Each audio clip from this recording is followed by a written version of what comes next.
नमस्कार साथियों, जैसा कि आप सभी को पता है, नव भारत साक्षरता कार्यक्रम के अंतर्गत 19 मार्च को भारत सरकार के निर्देश पर पूरे देश में सभी राज्यों में साक्षरता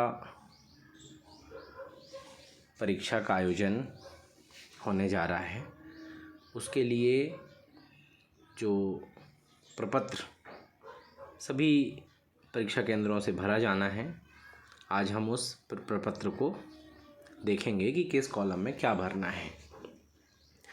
इस तरह की एक बड़ी सीट, लगभग 52 कॉलम की सीट आपको प्राप्त हुई होगी, जिसके पहले नंबर पे सीरियल नंबर है, क्रमांक। यह सीट प्रत्येक परीक्षा केंद्र से भरा जाना है। प्रत्येक स्कूल जो परीक्षा केंद्र बने हैं वहाँ से ये सीट भरी जानी है। तो पहले कॉलम में सीरियल नंबर है, दूसरे कॉलम में name of state and union territory, जिस राज्य और जिस संघ शासित प्रदेश में ये परीक्षा हो रही है उसका नाम यहाँ लिखना है। हम मध्य प्रदेश से हैं तो यहाँ मध्य प्रदेश लिखेंगे। नेम ऑफ डिस्ट्रिक्ट, यहाँ ज़िले का नाम आएगा। उसके बाद अक्षर साथी का नाम यानी वॉलंटियर, यहाँ पर उस व्यक्ति का नाम आएगा जिसने उस लर्नर को, असाक्षर व्यक्ति को चिन्हांकित किया है और उसे पढ़ा करके नव साक्षर बनाया है। यहाँ उस व्यक्ति का नाम आएगा। अक्षर साथी के नाम के बाद नेम ऑफ लर्नर, असाक्षर व्यक्ति का नाम आएगा जो परीक्षा में सम्मिलित हो रहे हैं, उनके फादर का नाम आएगा। महिला हैं तो हस्बैंड का नाम आएगा। उसके बाद मदर्स नेम, उनके माँ का नाम आएगा। और फिर enrolment number of the learner, U DISE code plus serial number of learner.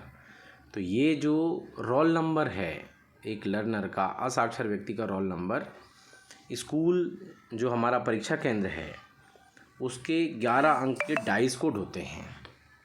उस डाइस कोड में शुरू के 2 अंक जो होते हैं वो स्टेट कोड होते हैं। जैसे जबलपुर का कोड 23 है तो पहले कॉलम में 2, दूसरे कॉलम में 3, इस तरह से स्टेट कोड 2 अंकों का होगा 23। फिर डिस्ट्रिक्ट कोड, तो डाइस कोड के अगले तीसरे और चौथे नंबर में जो अंक होते हैं वो अगले 2 अंक डिस्ट्रिक्ट कोड होते हैं। जैसे जबलपुर में 39 जो है वो डिस्ट्रिक्ट कोड है, तो वो यहाँ पे लिखेंगे। एक में 3 पहले वाले में, दूसरे वाले में 9। फिर ब्लॉक कोड है, तो जितने ब्लॉक हैं उन सब का कोड है। इसमें यू डाइस का 5वां और 6वां अंक इसमें आता है। 01, 02, 03 जितने ब्लॉक होंगे उतने कोड वो आएंगे जो यू डाइस का होगा। फिर विलेज कोड है तो इसमें 3 अंक होते हैं। फिर स्कूल कोड है 01, 02, 03, जो भी स्कूल का डाइस कोड है। तो इस तरह से पूरे 11 अंकों का ये डाइस कोड आएगा। उसके बाद आता है serial number of learner in the register of village और वार्ड।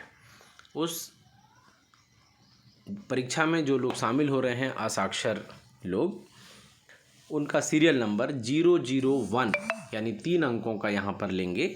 001 से लेकर के जितने लोग परीक्षा में शामिल हो रहे हैं वहाँ तक ये नंबर आगे बढ़ते क्रम में हम लिखते जाएंगे।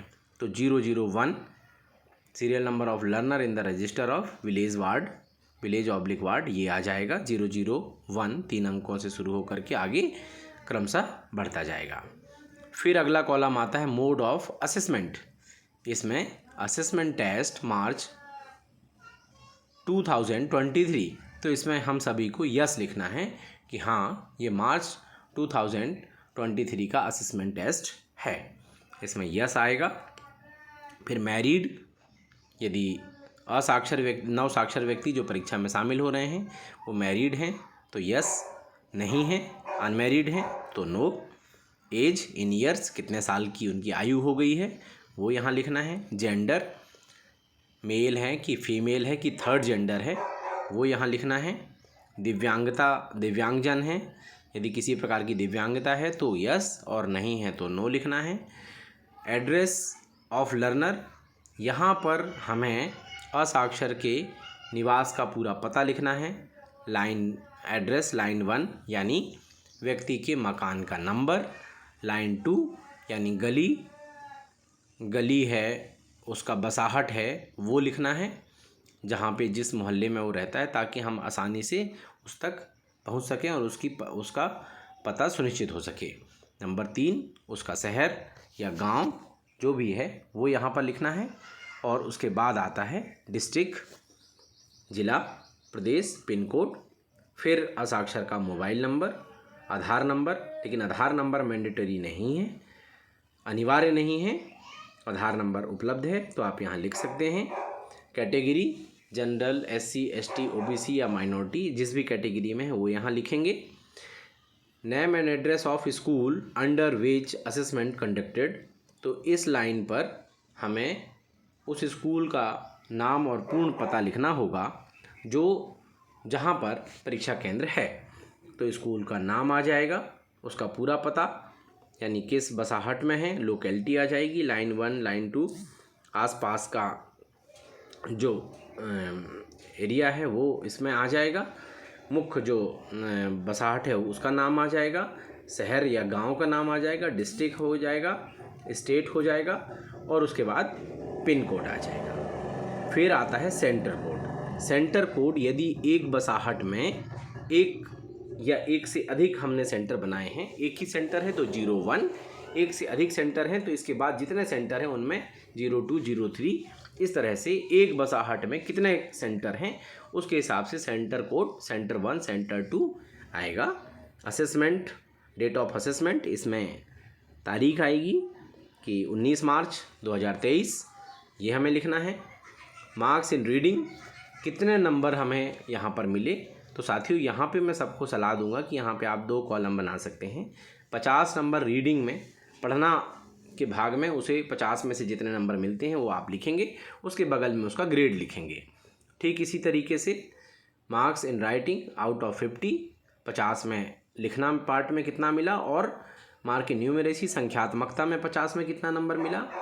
यहाँ पर 60% से अधिक अंक आने पर हम उसे ए ग्रेड देंगे, यानी 50 में यदि 30 नंबर या 30 नंबर से अधिक प्राप्तांक है तो ए ग्रेड, और 20 नंबर से लेके 29 नंबर तक प्राप्तांक है तो बी ग्रेड, और 20 नंबर से नीचे प्राप्तांक है तो सी ग्रेड। ठीक इसी तरीके से हम राइटिंग में और इसी तरीके से न्यूमेरेसी में देंगे। टोटल मार्क्स 150 नंबर का होगा। 150 नंबर में भी हम ए ग्रेड 60% से ऊपर प्राप्त करने वालों को देंगे, यानी 90 नंबर से लेकर के 150 अंक तक जिसने प्राप्त किया है वो ए ग्रेड में होगा। तो यहाँ हम नंबर भी लिखेंगे और नंबर के बगल में ग्रेड भी लिखेंगे। उसके बाद आता है 40%। 40% का मतलब है कि 60 नंबर से लेकर के 89 नंबर तक यहाँ पर जिसके प्राप्तांक होंगे वो बी ग्रेड में होंगे, और जो 60 नंबर से नीचे जो होंगे वो 40% से कम होंगे, यानी सी ग्रेड होंगे। इस तरह से रिजल्ट ऑफ लर्नर जिसने सी ग्रेड प्राप्त किया है वो इस एग्ज़ाम को क्वालिफाई नहीं कर पाए हैं, और जो ए और बी ग्रेड है उनके सामने पास लिखेंगे, और जो सी ग्रेड है उनके सामने फेल लिखेंगे। तो इस तरह से ये अवार्ड सीट है, रजिस्ट्रेशन कम अवार्ड सीट है, और इस सीट में आप सब लोगों को जो परीक्षा केंद्र अध्यक्ष बने हैं उन सब को इस फॉर्मेट को भर करके और अपने सहसमन्वयकों के माध्यम से, जन शिक्षकों के माध्यम से इसको आपको परीक्षा दिनांक को ही आगे पहुंचाना है।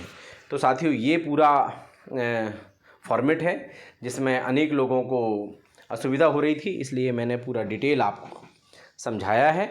इसके साथ ही यही सब जानकारी को, इनमें से कुछ जानकारी सेंटर कोड वगैरह जो है वो प्रश्न पत्र में भी हो सकते हैं।